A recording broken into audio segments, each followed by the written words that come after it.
자, 아시아에서 하나님의 말씀을 전하려 했던 바울과 그 일행, 성령님께서는 그것을 허락하지 않으셨어요. 바울 일행은 아시아 반도에서 유럽 반도로 옮겨갔습니다. 하나님께서, 성령님께서, 예수님께서 그렇게 하셨어요. 그래서 그 유럽 반도 첫 성인 빌립보로 가게 하셨습니다. 그 인도하심을 따라간 그곳에서 바울은 자주장사 루디아라는 여성을 만났고 그 집안에서 그 집안에 이제 복음을 전했습니다. 그래서 루디아의 온 집은 예수님을 영접하고 하나님의 자녀가 되는 권세를 얻게 되었습니다. 그리고 그녀의 집에 머물면서 기도하는 곳으로 가던 중에 귀신 들려 점을 치는 여종을 만나게 됐죠. 바울은 그녀에게 귀신을 쫓아내었고 이로 인해서 귀신 들린 여종의 주인들이 고소를 했습니다. 그래서 빌립보시의 상관들에게 끌려가서 매를 맞고 옥에 갇히게 됐죠.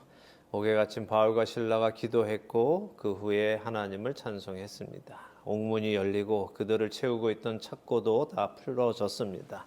그러나 그들은 옥문이 열리고 착고가 열렸다고 해서 하나님께서 우리에게 가라고 하시는구나 라고 하는 것이 아니라 하나님의 뜻이 있음을 알고 그곳에서 기다렸습니다. 그랬더니 찾아온 간수, 그는 우리가 어떻게 하여야 구원을 얻습니까? 라는 질문을 했고 그에게 예수 그리스도의 복음을 전하고 그와 그의 집안 식구 모두가 세례를 받고 예수님을 영접하고 구원에 이르렀다 하는 것까지 우리가 보았습니다.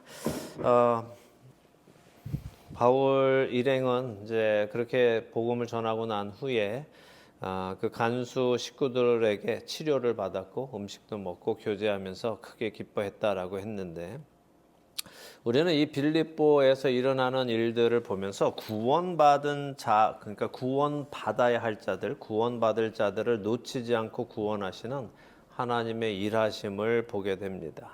그리고 그분의 은혜를 깨닫게 돼요.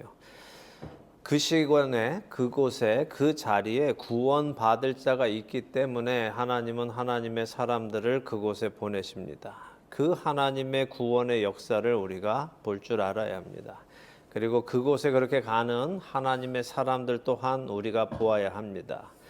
한 영혼이 구원에 이르기 위해서는 희생하는 사람들이 있는 것을 보게 되었죠. 희생 없이 생명이 주어지지는 않기 때문에 우리가 이것을 다시 한번 확인합니다.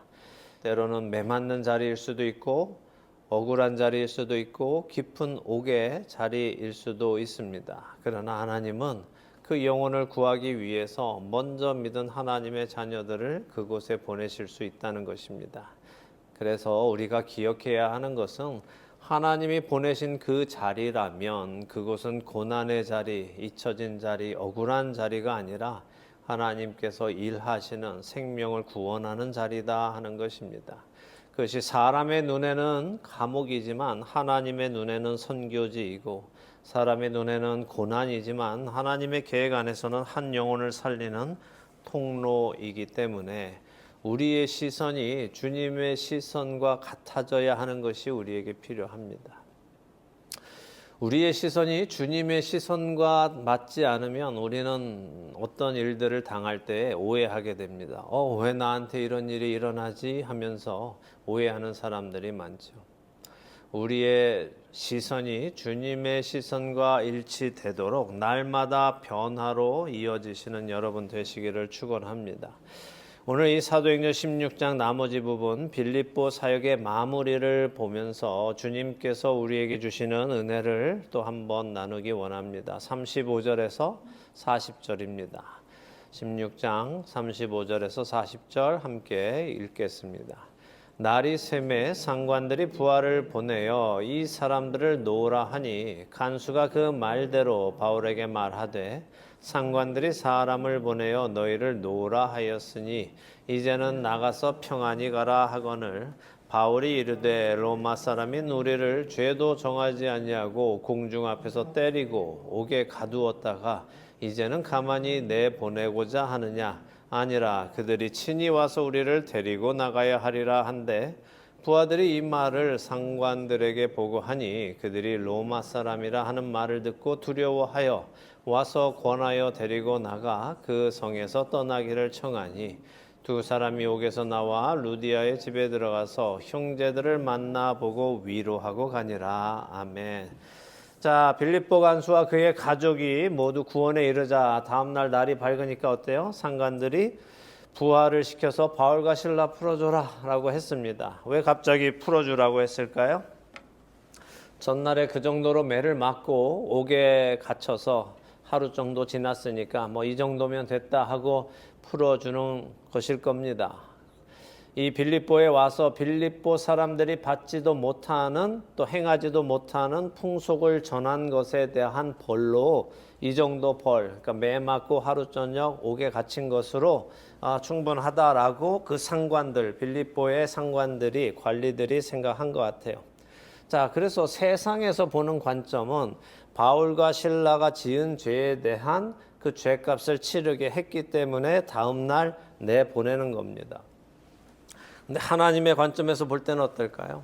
하나님의 관점과 세상의 관점. 세상의 관점에서는 저 사람 이제 옥고를 다 치렀으니까 가라 그래라고 했지만 하나님이 보시는 관점에서는 하나님은 이제 바울과 실라가 옥에 갇힘으로 해야 하는 사명을 다 했기 때문에 옥에서 나오게 하시는 것입니다. 이 다른 점을 우리가 볼 수 있어야 돼요.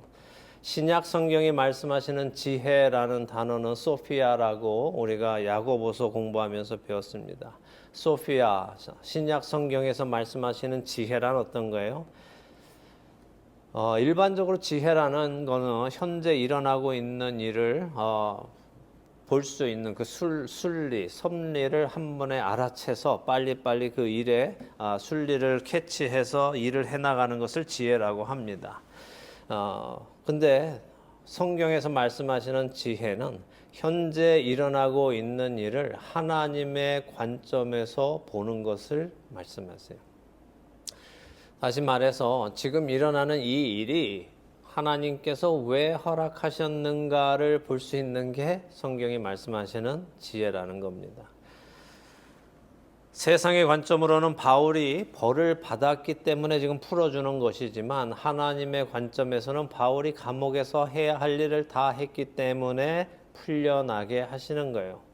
이 하나님의 관점을 볼 수 있는 것이 지혜이고 그렇게 잘 볼 수 있는 사람들을 우리가 흔히 영성이 있는 사람이다 라고 말하는 겁니다. 삶 속에서 일어나는 일들을 하나님의 관점으로 보기 시작하면요, 두렵지 않고 불안하지 않고 조급해지지 않습니다. 왜냐하면 목적 없이 또 이유 없이 그 일을 하나님이 허락하지 않는다는 것을 알기 때문에 두렵거나 불안하거나 조급해하지 않게 되는 것입니다. 이것을 믿음이라고 하는 거예요. 그것을 하나님을 신뢰하는 것이라고 하는 것입니다. 하나님이 어떤 분이신지 알기에 그분을 신뢰하게 되는 것, 그것이 성경이 말씀하시는 믿음이에요. 성경이 말씀하시는 믿음, 우리로 구원에 이르게 하는 그 믿음이 바로 그 하나님을 알고 그 하나님을 신뢰하는 것이라는 말씀입니다. 주님을 신뢰하는 우리들이 되기를 바랍니다. 자, 이렇게 상관들이 부하를 간수에게 보내서는 풀어주라라고 명령을 내렸어요. 그랬더니 그 간수가 왔어요. 한국어로는 없지만 원어로 보면 그 이제 정관사가 붙어 있기 때문에 그 간수, 그러니까 복음을 전해받은 그 간수하고 다른 무리들이 같이 왔는데 그 간수가 기쁘게 와서 바울과 실라에게 이제 가셔도 된답니다. 풀어주라는 명령이 내려왔어요. 아유, 정말 잘 됐네요. 하나님의 은혜입니다. 고생하셨어요. 얼른 가세요. 라면서 말을 한 것입니다. 근데 바울이 뭐라 그래요? 자신들이 로마인인 것을 밝히면서 상관들이 저지른 잘못을 지적합니다. 자, 당시 로마인들한테는 특권이 두 가지 있었어요. 두 가지의 특권이 있는데 하나는 발레리안 법이라는 것이 있었고 또 하나는 포르시안 법이라는 게 있어요. 발레리안 법은 로마 시민은 황제에게 상소할 수 있는 권리가 있는 거예요. 자신이 속한 지역의 법정에서 자신한테 이제 자신이 어떤 문제에 연루돼서 재판장에 갔는데 그곳에서 재판장이 나에게 어떤 중형을 내리거나 사형을 내리거나 어떤 형벌을 내렸는데 나는 그것에 대해서 동의할 수 없다. 나는 떳떳하다. 나는 억울하다라고 한다면 그 형을 받지 않고 황제에게 나는 상소하겠습니다 하고 황제 앞에 가서 황제가 내려주는 결정을 받을 수 있는 권리가 로마인들에게는 있었습니다. 이것을 발레리안 법이라고 했어요. 또 하나의 법이 있는데 그거는 로마 시민은 재판 없이 즉결 처형을 받지 않는다는 거예요. 지금 바울과 실라를 잡아 때리고 가둔 빌립보의 상관들은 아무 절차 없이 그냥 고소자의 말을 듣고 옷 벗겨서 매 때리고 옥에 가둬라고 했단 말이에요. 그래서 포르시안 법을 어긴 거예요. 로마의 법을 상관들이 어긴 것이기 때문에 지금 문제가 커진 겁니다. 빌립보 상관들은 왜 바울과 실라를 재판도 안 하고 즉결 심판을 했을까요? 그것은 여종의 주인들이 바울과 실라를 고소할 때 이렇게 말했어요. 이들이 유대인으로서 우리 로마인들이 받지 못하고 행하지도 못하는 풍속을 가르친다 이렇게 말했어요. 그러니까 그 관리들이 들을 때 당연히 그냥 유대인이라고 생각한 거죠. 로마인일 거라는 생각은 로마 시민권을 가지고 있을 거라는 상상을 못했습니다. 그래서 바울과 실라를 공개적으로 보는 사람들 앞에서 옷을 벗기고 때리고 옥에 가둔 것입니다. 그래서 바울이 지금 간수에게 말하는 거예요. 우리 로마 시민인데 우리를 재판도 없이 때리고 옥에 가두어서 포르시안 법을 어겼는데 근데 지금 이제 와서 우리를 그냥 조용히 가라고 그렇게는 못하지. 가서 그 상관들한테 얘기해. 직접 와서 우리를 친히 내보내라고 이렇게 말을 하는 겁니다. 자, 간수도 깜짝 놀랐겠죠. 그래서 불이 나게 상관들에게 달려가서는 전합니다. 그 사람들 다 로마 시민이었어요 라고 했습니다. 간수의 보고를 들은 상관들도 깜짝 놀라죠. 설마 로마 시민이었을 줄이야. 로마 시민에게 로마법을 어기고 그렇게 매를 치고 감옥에 가두었으니 이제 어떻게 되겠어요? 그 포르시안법을 어긴 상관들이 재판을 받게 됐단 말이에요. 바울과 실라가 고소를 하면 상관들이 이제 재판을 받고 옥에 가게 생겼습니다. 그러니까 어떻게 해야 되겠어요? 가서 바울과 실라에게 싹싹 빌어야죠. 잘못했다고, 몰랐다고, 그죠? 그래서 이들이 정말 와서 한 번만 봐달라고, 몰라봤으니까 미안하다고 빌어야 했습니다. 만약에 바울과 실라가 그들이 막 와서 정말 잘못했습니다, 용서해 주세요라고 막 하는데도 안 돼 하고 우리는 용서할 수 없어 하고 고소를 진행하면 이 관리들은 법정에 서게 되기 때문에 열심히 빌었을 것입니다. 성경은 그런 부분을 다 기록하지는 않았지만 그 뉘앙스 안에는 다 들어있어요. 바울과 실라의 입장에서는 그들을 고소할 수도 있었죠. 근데 바울과 실라가 왜 이제 와서 자신들이 로마인이라는 것을 밝힐까요? 밝히려면 처음부터 밝히지 왜 지금 와서 매 맞고 다 끝난 다음에 밝힐까요? 나중에 우리가 이제 사도행전 22장에 가서 보면은 또 보게 되는데요. 22장에 가면 로마의 천부장이 부하들한테 야, 이제 바울 채찍질 해라. 그리고 신문해라. 이렇게 시킵니다. 명령을 내리니까 그 로마 군인들이 바울을 나무에 막 묶어요. 막 묶으면서 이제 때릴 준비를 하는데 바울이 나무에 이렇게 묶이면서 나 로마 시민인데 이렇게 이제 말한단 말이에요. 그래서 군인들이 깜짝 놀라서 다시 풀어줍니다. 그래서 이 사도행전 22장에서는 바울이 자신이 로마인인 것을 밝혀서 매를 안 맞습니다. 또 그때는 22장에 가서는 로마 시민인 걸 밝히고 여기 16장에서는 안 밝혔어요. 왜 그럴까요? 이번에 한번 맞아봐서 다음에 미리 저는 로마 시민입니다 라고 했을까요? 얍삽한 우리의 생각은 그럴 수도 있습니다만 오늘 시작에도 말씀드린 것처럼 하나님의 뜻이 이루어지기 위해서 맞아야 할 때는 맞고 맞지 않아도 될 때는 맞지 않는 것이 하나님 나라의 법이에요. 하나님은 하나님의 백성이 아무 이유 없이, 다시 말해 목적 없이 그런 일을 당하게는 하지 않으십니다. 목적 없이 허송세월 하도록 감옥에 두고 가두어 두시거나 목적 없이 아프게 매를 맞도록 하지는 않으세요. 그래서 우리가 하나님의 관점으로 보면서 맞아야 할 때는 가서 맞고 맞지 않아도 될 때는 맞지 않고 해야 하는 것입니다. 이 영성이 부족하면, 지혜가 부족하면, 하나님과의 시선이 같지 않으면 맞아야 될 때 안 맞고 안 맞아도 되는 매는 맞고 또 이럴 수도 있단 말입니다. 그래서 늘 우리가 깨어서 신앙생활을 해야 합니다. 자, 그럼 하나님은 왜 바울과 실라가 로마 시민인 것을 밝히지 않고 매 맞고 옥살이 한 후에 이제 와서 밝히게 하시는가? 물론 성경에는 하나님이 그렇게 하셨다라는 말씀은 없지만 지금 일어나고 있는 일들을 우리가 하나씩 본다면 하나님께서 지금 전적으로 모든 스텝을 다 관리하고 계시다는 것을 볼 수 있죠. 하나님께서 지금 모든 일에 관계하고 계시단 말입니다.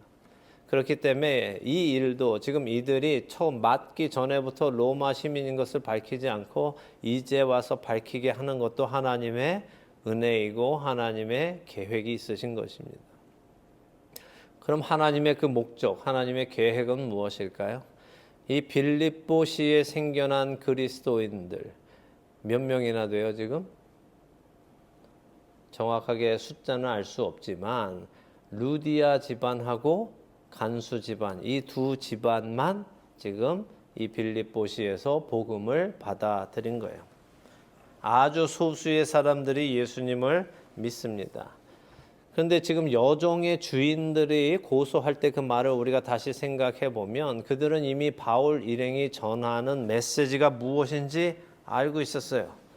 그래서 저들이 유대인들인데 우리는 받지도 행하지도 못하는 풍속을 전한다라고 말했죠. 그 말은 그들이 바울이 전하는 메시지가 무엇인지 알고 있었다는 겁니다. 그렇지만 그들은 그 메시지는 받아들이지 않았다는 거죠.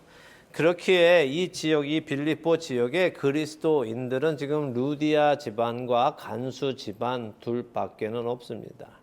바울과 실라가 만약에 매를 맞고 나와서 그냥 가면 바울과 실라가 전한 복음이 그 지역에서는 잘못된 풍속으로 낙인 찍히고 저 빌립보 사람들이 이 잘못된 풍속을 믿는 몇 안 되는 그리스도인들을 향해서 이상한 풍속을 믿는 자들이라며 핍박을 하고 힘들게 하고 그들을 멸할 수 있기 때문입니다.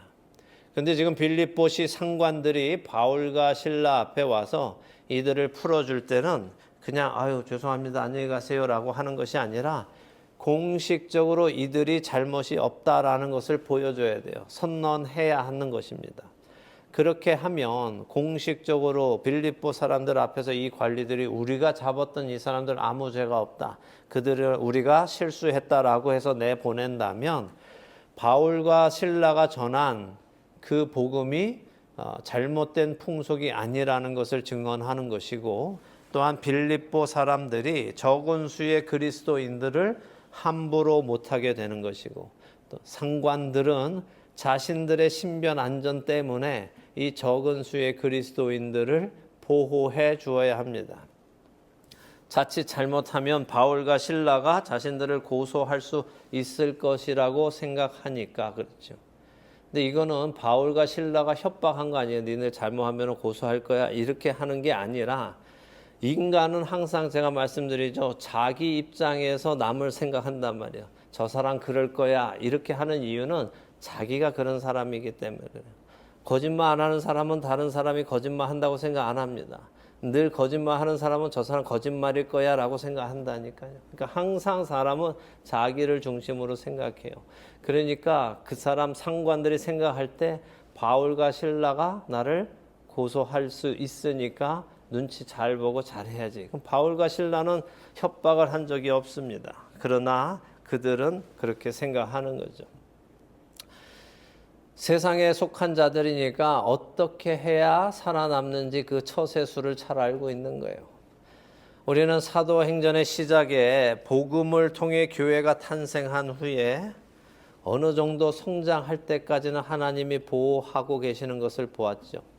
교회가 이런 일 저런 일 겪으면서 세상 속에서 하나님의 은혜를 경험하고 어느 정도 성숙해지자 그때야 비로소 예루살렘에 핍박이 오는 것을 봤어요. 그 전까지는 하나님이 잘 보호하신단 말이에요. 이것은 하나님께서 자기 백성 곧 예수 그리스도의 몸된 교회를 항상 보호하고 계신다 하는 것을 우리에게 알려주시는 거예요. 그리고 때가 되면 핍박을 허락하셔서 그들로 더욱 성장할 수 있도록, 더욱 성숙할 수 있도록 하시는 거예요. 핍박 자체가 목적이 아니라 핍박을 통해서 교회가 성숙해져 가도록 하시는 것이 하나님의 목적입니다. 그러니까 지금 이 빌립보시에 이제 막 태어난 이 크리스찬들을 보호해 주기 위해서 바울과 실라는 안 맞아도 되는 매를 맞은 것이고 옥살이를 한 것입니다. 바울과 실라가 이렇게 빌립보시 상관들에 의해서 공개적으로 풀려났습니다. 죄인이 죄값을 치르고 풀려난 것이 아니라 억울한 일을 당한 자들이라며 신분 회복이 되어서 풀려났어요. 이렇게 풀려난 바울과 실라는 루디아의 집으로 가서는 형제들을 만나서 위로한다라고 했습니다. 위로했다 그랬어요. 만나서 교제한 게 아니라 뭐 했다고요? 위로했다 했어요. 뭘 위로했을까요? 무슨 말을 했을까요? 가서 하나님의 백성 예수 그리스도의 제자들에게는 이런 고통과 어려움이 올 것이라는 것을 설명했을 겁니다. 예수님 믿었으니까 이제 잘 먹고 잘 살 거야 그 얘기가 아니라 우리는 이 세상에 속하지 않았기 때문에 이 세상이 우리를 미워할 거야. 우리보다 앞서가신 우리의 예수 그리스도께서 우리에게 전하신 말씀이야. 이제 너희들에게도 이런 핍박과 박해가 올 거야 라는 것을 전했겠죠. 그리고 그렇지만 세상이 아무리 그렇게 한다 하더라도 하나님은 여러분들을 보호하실 것입니다 하고 위로했을 것입니다. 너무 걱정하지 마십시오. 마치 예수님께서 떠나시기 전에 제자들에게 세상에서는 너희가 환난을 당하나 담대하라 내가 세상을 이기었노라 라고 말씀하신 것처럼 세상에서는 여러분들이 환난을 당하실 것이지만 이렇게 하나님께서 우리를 감옥에서 구해내신 것을 여러분이 보시듯이 또한 계속해서 예수 그리스도의 복음을 전하게 하는 것을 보시듯이 여러분에게 오는 환난도 하나님의 허락 안에서 있을 것입니다. 그리고 하나님이 여러분과 함께 하실 것입니다 라고 위로했을 것입니다. 이렇게 바울 일행은 자신들의 사역을 마치고 빌립보를 떠나갑니다. 오늘 말씀을 마치면서 한 가지 생각해 보기 원합니다. 오늘날 이 시대는 자신의 권리를 주장하는 것이 너무 당연한 시대예요. 물론 그동안 지난 몇천 년 동안 사람들이 자신들의 권리를 제대로 보호받지 못해서 너무 억울한 일들이 많았고 옳지 않은 일들이 많았죠. 그래서 현대 사회가 되면서 사람들이 권리를 찾게 되었습니다. 그 안에는 분명히 보호받아야 하는 권리들이 있습니다. 근데 지금은 그 권리가 도를 넘어서 이제는 남에게 피해를 주면서까지 자신의 권리를 주장하는 사람들이 늘어나기 시작했어요. 내 마음이야, 내 권리야. 네가 싫으면 할 수 없어. 내가 좋아하는 것이 점점 이 현대 사회 안에서 나타나는 모습입니다. 그리고 그 권리가 침해받을 때 사람들은 화를 내고 문제를 삼죠. 여러분들은 잘 모르실 수도 있지만 지금 이 미국의 젊은 세대들 10대, 20대 초반들은 여성들은 자기 몸은 자기 것이기 때문에 언제든지 자기 뱃속에 있는 아기를 죽여도 된다. 이것이 우리들의 권리다라고 말하고 있어요. Leave my body alone 이렇게 하는 게 내 몸을 그냥 내버려둬라. 내 몸이야 라고 하는 것이 이 시대의 젊은 세대들 10대, 20대가 가지고 있는 기본적인 생각입니다.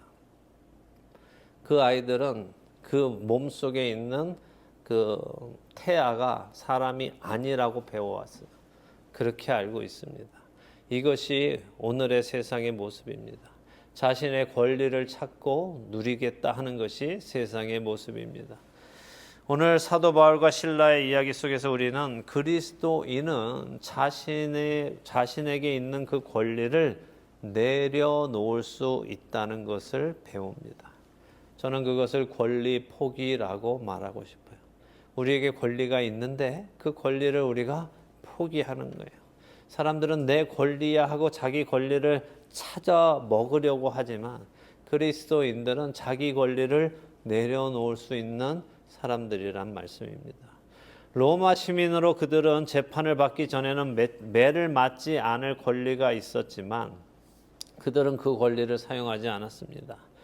물론 자신들이 일이 이렇게 될지 알아서 그랬는지 몰라도 그들은 그 권리를 내려놓았습니다. 포기한 것입니다.